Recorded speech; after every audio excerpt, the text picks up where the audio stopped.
Selamun aleyküm.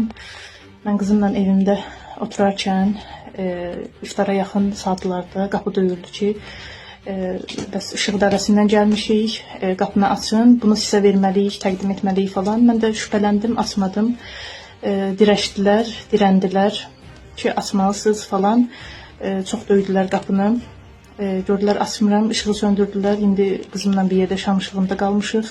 Qazı, işığı, suyu söndürdülər. Yəni bunlar belədirlər. İnsanlara, Azərbaycan vətəndaşına zülm verirlər. Mən dünən səfirliyin önündə Xamni ağanın ölümü ilə əlaqədar, şəhidliyi ilə əlaqədar gül qoydum, evimə gəldim. Hətta günorta mənə zəng də gəldi, borcla güya əlaqədar mənə zəng vurublar, borcunuz var, şikayət olunub sizdən falan. Yəni belə, bunlar Azərbaycan vətəndaşı